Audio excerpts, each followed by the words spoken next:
नमस्ते दिनेश जी। नमस्ते समधी जी। और सुनाइए, कैसी तैयारी चल रही है शादी की?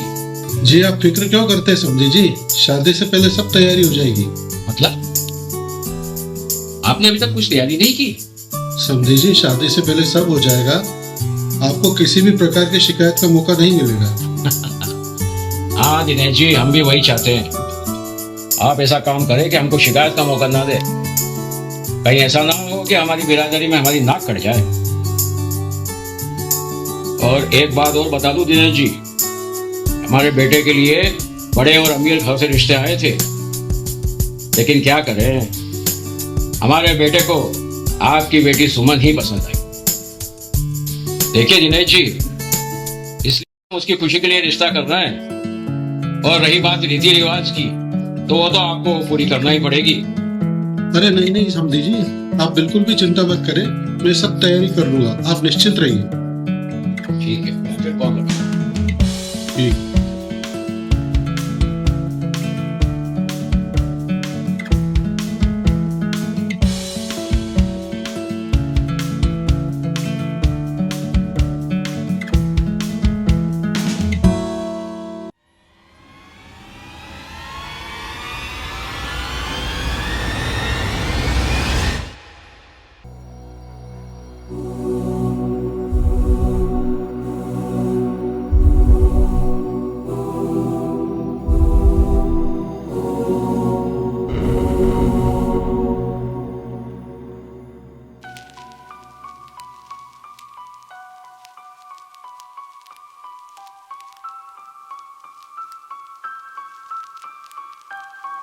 हेलो रवि, क्या तुम घर आ सकते हो? मुझे तुमसे बहुत ज्यादा जरूरी बात करना है।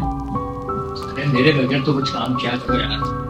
बोलो सुन, क्या बात करनी है तुमको? जो इतना अर्जेंट बुला। देखो रवि, एक मिनट। हाँ, अरे तुम तुम्हारा काम निपटा लो यार, मैं आ रहा हूँ थोड़ी देर में। हाँ ठीक है, बोल।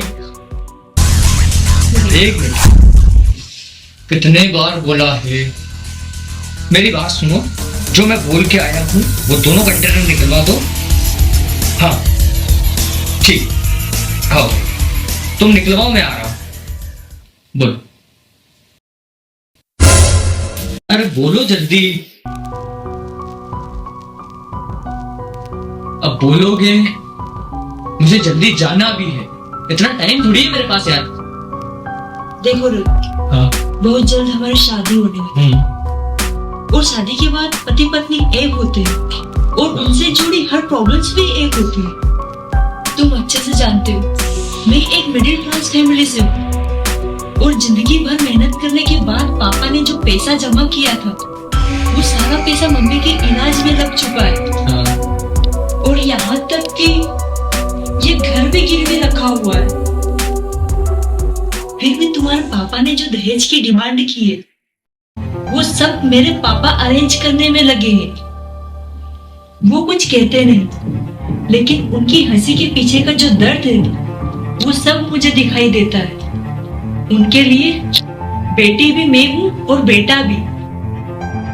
अक्सर लोग दामाद को अपने बेटे के रूप में देखते हैं, तो क्या दामाद का फर्ज नहीं बनता कि बेटा बनकर अपना फर्ज अदा करे? सुमन, तुम कहना क्या चाहती हो, साफ साफ कहो, ये बातें उलझाओ ना। तुम्हारे पापा ने जो दहेज की डिमांड की, क्या तुम्हें लगता है वो सही है? देखो सुमन, सही या गलत का डिसीजन हम नहीं कर सकते, और वैसे भी ये तो परंपरा है, इसमें गलत क्या है। और तुम टेंशन ना लो, तुम्हारे पापा सब अरेंज कर लेंगे। कैसे ना सोचूं? उनकी परेशानी मैंने देखी है। रात रात भर जागते हैं, सोचते हैं कहां से करूं दहेज की डिमांड पूरी। जिंदगी भर इज्जत से जीने वाले मेरे पापा आज लोगों के सामने हाथ फैला रहे ताकि कोई कमी ना रह जाए। पाल पोस कर सालों तक एक लड़की को बड़ा करते हैं, अपनी हैसियत से कई गुना उसे दहेज देते ताकि लोग उससे कोई बोल ना सके कि बहू दहेज में कुछ लेकर नहीं आई। क्या दहेज ही शादी की असली परंपरा है? दहेज नहीं तो शादी नहीं। देखो रवि, मैं आज की पढ़ी लिखी लड़की हूँ। अगर कल से हमारा वक्त बुरा आया तो मैं तुम्हारा कंधे से कंधा मिलाकर तुम्हारा साथ दे सकती हूँ, लेकिन इस तरह मेरे पापा को घुट घुट के जीते हुए नहीं देख सकती। देखो सुमन, ये बेफिजूल की बातें मत।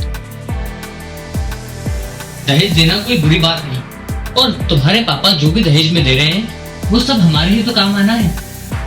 और वैसे भी मेरे पापा ने मेरी पढ़ाई लिखाई में बचपन से लेके आज तक जो भी पैसा खर्च किया है वो तो सोच भी नहीं सकती हो कितना खर्च किया हो। आखिर इकलौता बेटा हूं उनका। ओह अच्छा, बचपन से लेकर आज तक जो भी खर्चा हुआ वो दहेज की भीख से पूरा करोगे? ये क्या बकवास कर रही हो तुम? बकवास नहीं, सही कह रही। बेटे पर खर्च करे तो दहेज की भीख से मांग पूरी कर लो, और बेटी पर खर्च करे तो ना जाने कितनी बेटियों को तुम जैसे लोग दहेज की आग में जला देते हो। घुट घुट के जीती है वो लड़कियां ससुराल में, जिनके माता पिता तुम जैसे लालची लोगों की डिमांड पूरी नहीं कर पाते।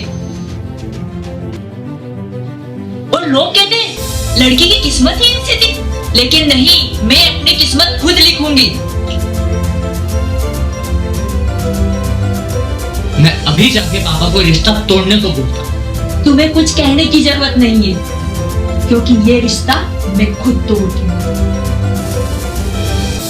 जिन लोगों की नजर में इंसान से ज्यादा पैसे की अहमियत हो, और जो लोग शादी को व्यापार समझते हैं, ऐसी जगह मैं नहीं शादी कर सकती। कह देना अपने पापा से।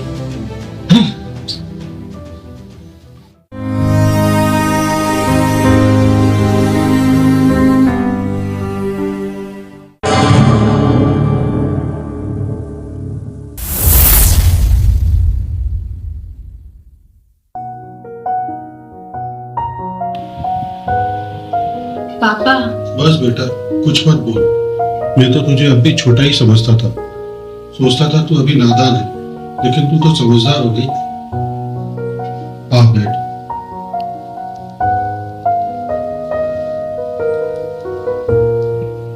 पापा, क्या मैंने सही किया? हाँ बेटा, हर पिता को ये चिंता रहती है कि उसकी बेटी को ऐसा ससुराल मिले जहाँ उसे मान सम्मान और प्यार मिले।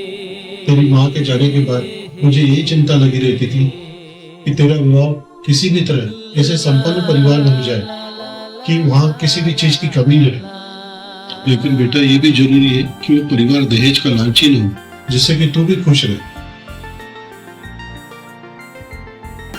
तो तुम समझदार हो गई, तुमने सही निर्णय लेकर मुझे धर्म संकट से बचा लिया। तू तो वो हीरा है मेरी बेटी कि जिस घर में जाएगी उसे चमका देगी। अब मुझे कोई चिंता नहीं रही।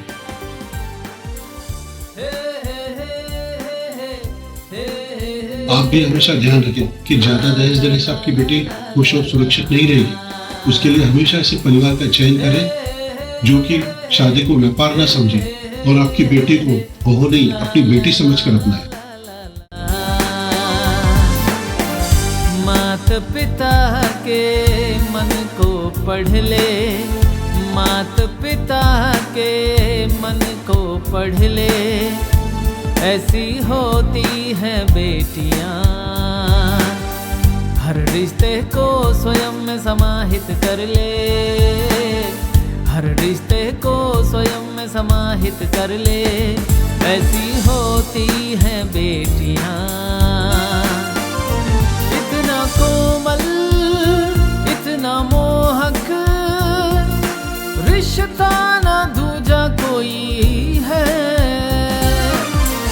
अपने हर सपने सच कर ले, अपने हर सपने सच कर ले, ऐसी होती हैं बेटियां। हर रिश्ते को स्वयं में समाहित कर ले, हर रिश्ते को स्वयं में समाहित कर ले, ऐसी होती हैं बेटियां, ऐसी होती हैं बेटियां, बेटियां।